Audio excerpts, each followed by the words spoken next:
Penunggun karang diambil dari kata tunggu dan karang dari asal kata atau pengijang karang dari kata ngijang dan karang. Jadi pengijang dari kata ngijang sama satpam karang atau mereka yang menunggu atau memprotek dari segala sesuatu yang bersifat tidak baik di karang tersebut. Dari mitologinya itu penunggun karang itu yang berstana adalah Sang Hyang Durga Manik Maya atau Sang Hyang Cili Manik Maya.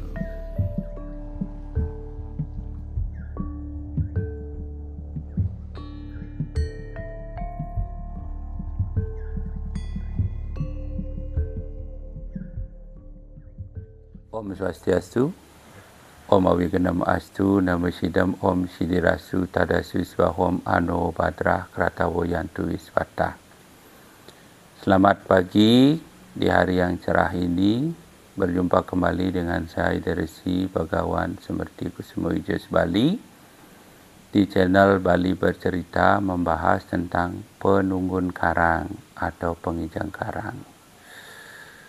Bagi halayak YouTube channel Bali Bercerita akan mengupas penunggun karang dari segi mitologi, fungsi, dan siapa yang dipuja di penunggun karang itu saya akan kupas satu demi satu.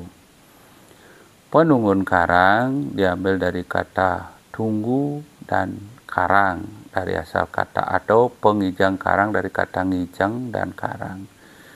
Jadi penunggun karang, pengijang karang itu adalah pelinggih suci yang hampir sama dengan pelinggih yang ada di areal wewidangan atau di areal tempat tinggal kita yang berfungsi untuk menjaga mereka yang ada di lingkungan rumah itu terbebas dari segala yang bersifat magic atau bersifat yang tidak baik secara niskala dan skala. Jadi pengijang, arti kata ngijang sama satpam karang atau mereka yang menunggu atau memprotek dari segala sesuatu yang bersifat tidak baik di karang tersebut. Dari mitologinya itu penunggun karang itu yang berstana adalah Sang Hyang Durga Manik Maya atau Sang Hyang Cili Manik Maya. Beliau Durga adalah sebagai memproteksi mereka-mereka yang penekun istilahnya black magic atau anluh anesti nerang jano atau yang bersifat sihir kiriman, pastinya akan memohon izin dulu dari penunggun karang agar bisa menyakiti atau mengirim suatu guna-guna yang bersifat tidak baik di karang tersebut. Itulah tujuan penunggun karang. Penunggun karang itu prosesnya ada suatu istilahnya penghidupan bersifat kala atau disilang kala raksa. Sesungguhnya dalam manifestasi Tuhan itu sendiri sebagai proteksi bagi mereka yang ada di dalam areal rumah tersebut. Statanya biasanya ada ring kaja kau apabila dia rumahnya sikut sata. Tetapi kalau yang sekarang ini sifatnya BTN atau rumah yang satu are saja akan berdampingan dengan Padmo Capah. Jadi hanya dua pelinggih saja, stana dari pemuja Tuhan dan satunya stana secara kebuta. Karena orang Bali pasti ada konsepnya ruwa bineda. Istilahnya buta dewa yang tidak bisa dipasahkan atau dipisahkan. Jadi satu fungsinya adalah memuja manifestasi dewa dan satunya adalah memuja Buddha. Buddha itu yang disebutnya Buddha Hita adalah sebagai proteksi mereka-mereka yang ada di dalam rumah tersebut. Itulah fungsi tujuan dari penunggun karang yang sejatinya bukan kita menyembah atau memuja dewa istilahnya Buddha tersebut, tetapi manifestasi dari dewa. Jadi filosofinya adalah memuliakan antara hitam dan putih itu adalah suatu keseimbangan dan keharmonisan di areal itu pasti ada pelemahan, pewongan, dan perahyangan. Perahyangan adalah tempat untuk memuja Tuhan, pewongan adalah tempat dari kita sendiri, dan pelemahan itu adalah memproteksi sesuatu yang bersifat dari luar. Apabila penunggun karang itu sudah hidup, jadi mereka yang bersifat mencuri, tujuannya agar bisa dia mengurungkan niatnya berbuat tidak bagus. Itulah tujuan penunggun karang. Jadi pemujaan itu adalah memohon proteksi dari Tuhan, manifestasinya untuk menjaga di areal rumah. Itu fungsi secara kegunaan pengijang karang. Jadi sesungguhnya penunggun karang itu adalah untuk memproteksi segala hal-hal bersifat tidak baik secara skala di lingkungan rumah.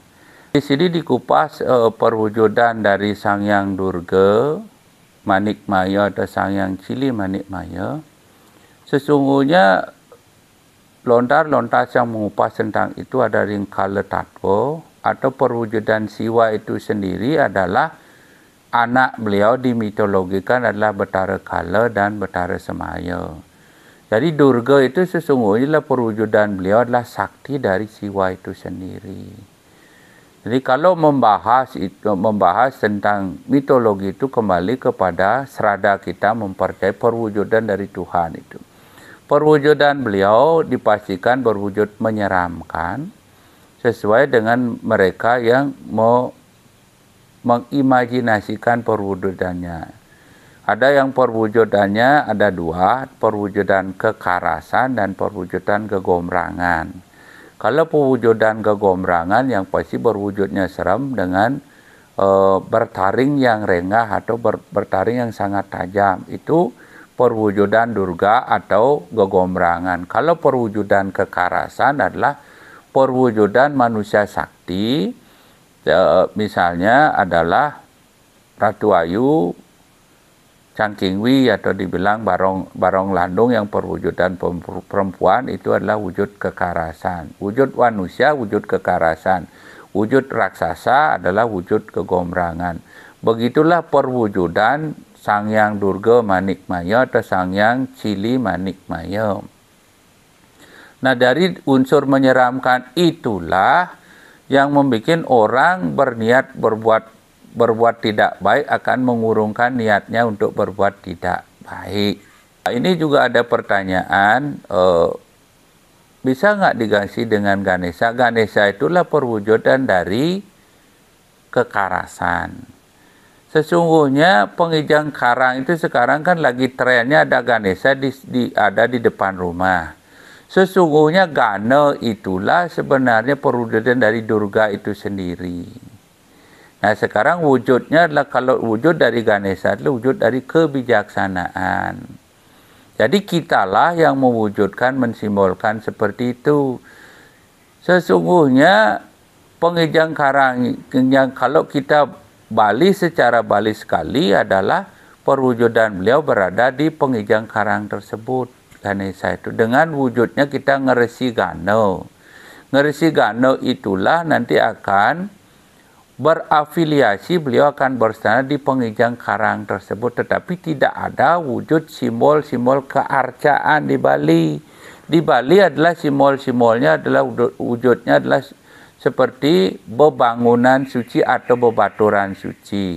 Tetapi karena sekarang ada sebuah kolaborasi atau alkulturasi budaya, maka adalah ditambah dengan Ganesha ada di pengaling-aling.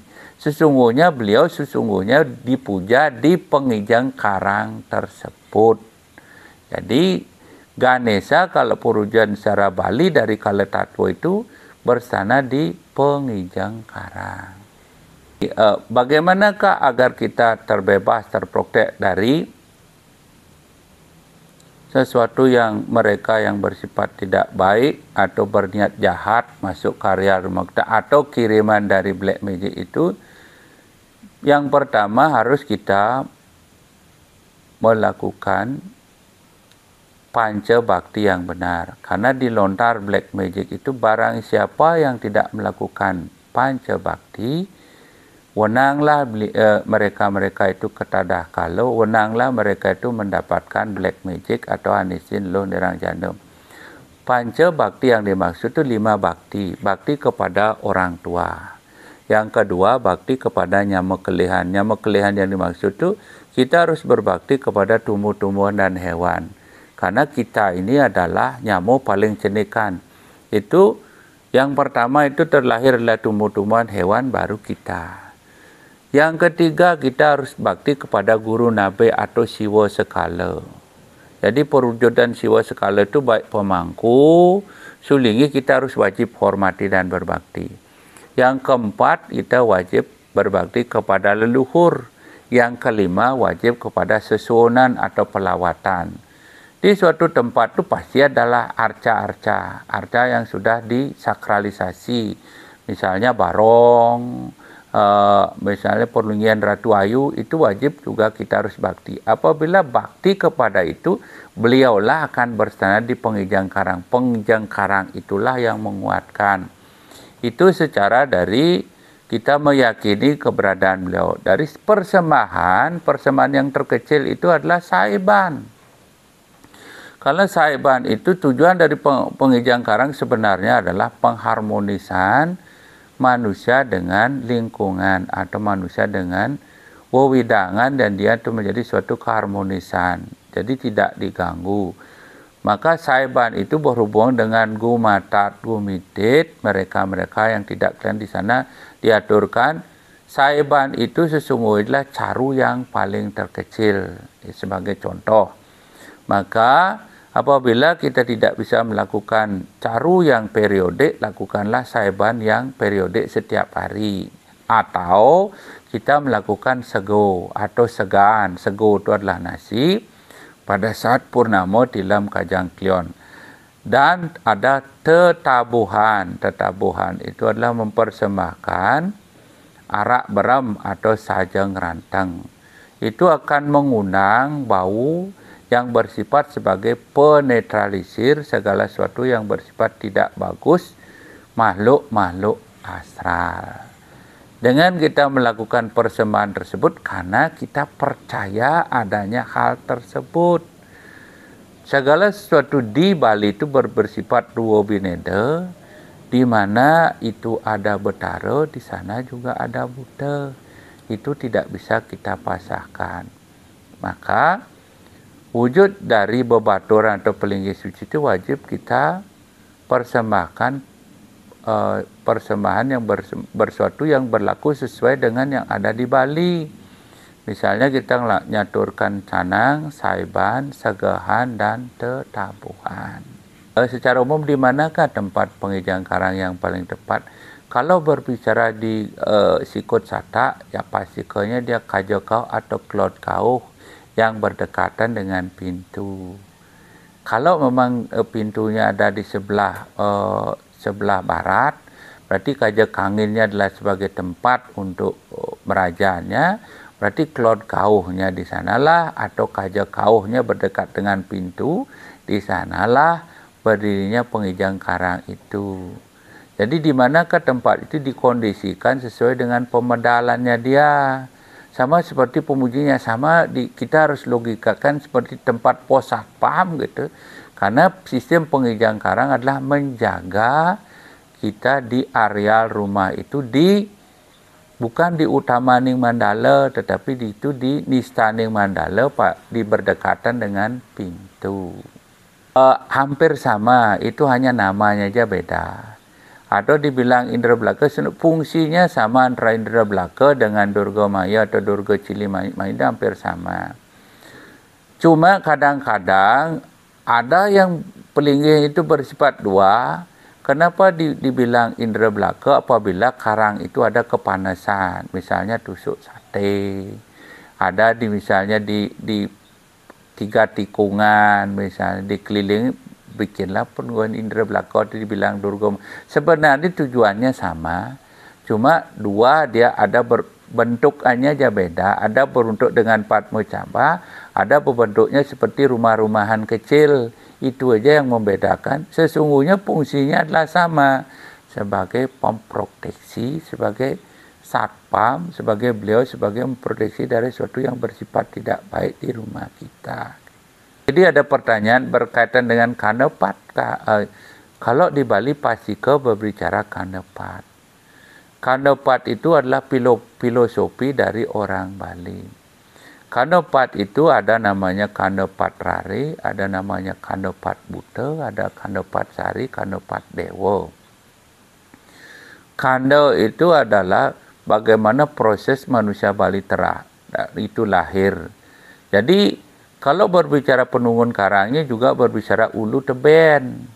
Jadi sanggah atau tempat pemujian Batara leluhur kita di ulu, di teben itu adalah pengijang karang. Biar bagusnya proteksinya, misalnya di teben ada sepatu, proteksi kita di atas itu adalah udang atau gimana gitu, sama prosesnya seperti itu.